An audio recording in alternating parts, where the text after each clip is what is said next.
J'ai déjà commencé à explorer certaines affaires. Par contre, ce que je crois, c'est que ça va nous aider avec le QA Assistance, là, le Quality Assistance. Okay. Je pense que ça va aider beaucoup parce que, justement, le QA va être capable de se détacher de peut-être faire certains tests, d'avoir à définir certains cas de test parce que j'encourage justement les product owners Maintenant que tu as ta checklist, je t'ai créé une checklist de dire quand tu vas faire tes critères d'acceptation, n'oublie pas la performance, n'oublie pas le monitoring, n'oublie pas.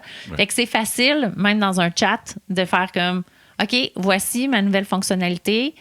Ça serait quoi les cas de test? Souvent, ça pond déjà. Puis là, tu fais comme OK, est-ce que tu as quelque chose de plus sur la performance, sur la sécurité, sur le.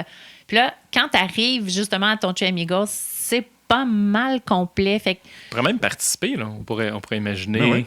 Pendant le 3 Amigos, il y a Copilot en arrière, puis là, Oui. OK, cool, qu'est-ce que t'en penses? Quelle question tu demanderais dans tel C'est contexte? beau produit, ça. AI Assisted Example Mapping.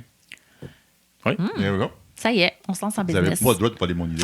On se lance en C'est business. registered. Je vais tester ce que vous allez lancer. Mais c'est intéressant parce que spontanément, tu n'es pas allé dans tous les tests qui vont être faits par le AI, etc. Tu l'as shift left. Naturellement, ta première réponse, ça a été non, mais dans tout ce qui est au début, l'AI va aider le PO, va aider le QA, va aider le dev dans la phase vraiment compréhension du récit, compréhension des tests qu'on va faire. Je pense que ton QA, lui, il va être capable de continuer à venir t'assister en tant qu'équipe. Il faut que je te crée un jeu de données de test, peut-être. Peut-être que là, tu vas me dire, ouais, mais peut-être que Julie, le AI, va être capable de le faire. Fort possiblement. Mais aujourd'hui, mon réflexe, c'est de dire, moi, je vais être capable de mettre mon temps à te construire d'autres affaires pour que on puisse rouler nos tests automatisés, tout ça.